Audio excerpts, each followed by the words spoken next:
the most important thing that I look back on is just those relationships were so deep and so good that I didn't have any brothers and sisters, but I made so many down there.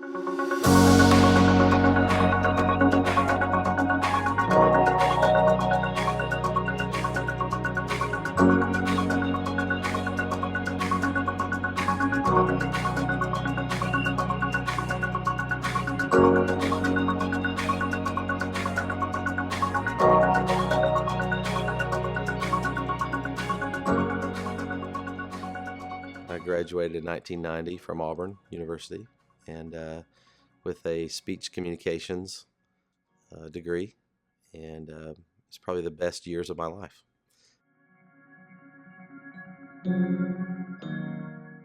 But I grew up in Tullahoma, a little small town in Tennessee, where they made Tennessee Thumper bats.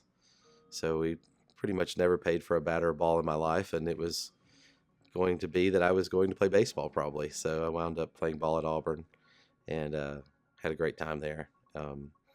We won the SEC tournament in 1989. My first goal was to redshirt when I got there and kind of get bigger and stronger and all those things that you want to do as an athlete.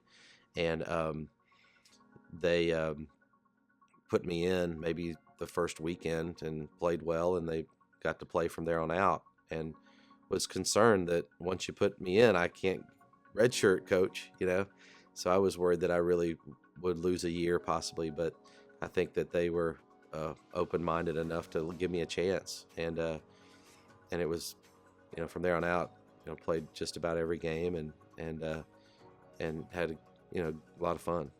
Those were some really kind of formative years for Auburn baseball. You had Bo Jackson, you had Frank Thomas, you had Greg Olson, some of the higher round draft picks, and now Frank in the Hall of Fame.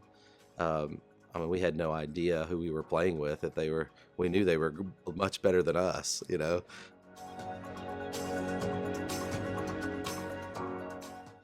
Went down with the Reds to spring training for a week, and they patted me on the back and said, "You're going to be really good in Double-A, but that's the best you're ever going to be. So you need to go to law school."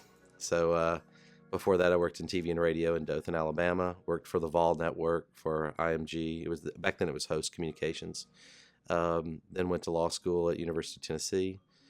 Graduated, started representing pro baseball players as their agent.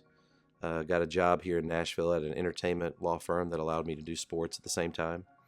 So at age 27, I had 27 players and 3 guys on a big league roster, and thought that I was going to be really an agent, and realized that every player needed a good lawyer. And so at the point that I realized I didn't want to run around all over the country and chase players around and do those things that go along with being an agent, I decided I wanted to just be a better lawyer. In 2014, I sold my practice to Dickinson Wright, a larger firm in Detroit that has offices around the country. We have 350 lawyers. I'm a partner at that firm, and I head up their entertainment law practice group.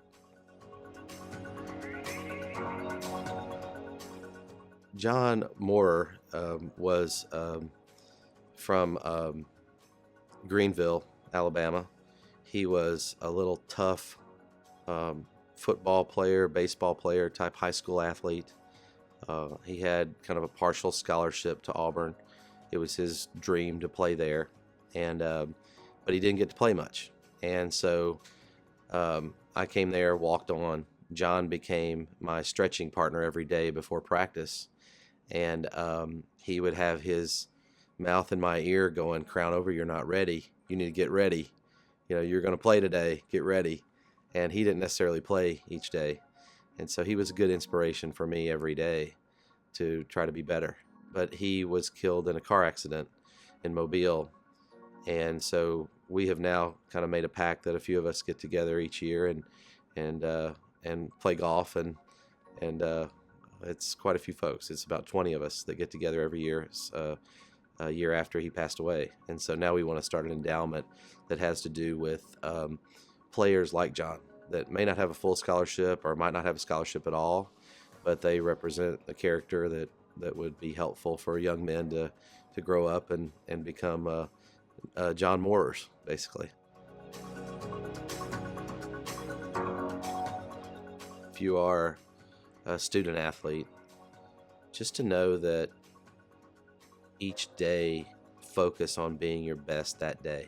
I can honestly say that when I was playing, I kind of left it all out there. You can leave it all out there in the field, but that's going to stop one day. It can be an injury. It can be timing. It can be you're not looked at the same way that someone else is. And so leave it all out there in the classroom too. Don't just leave it out there on the field.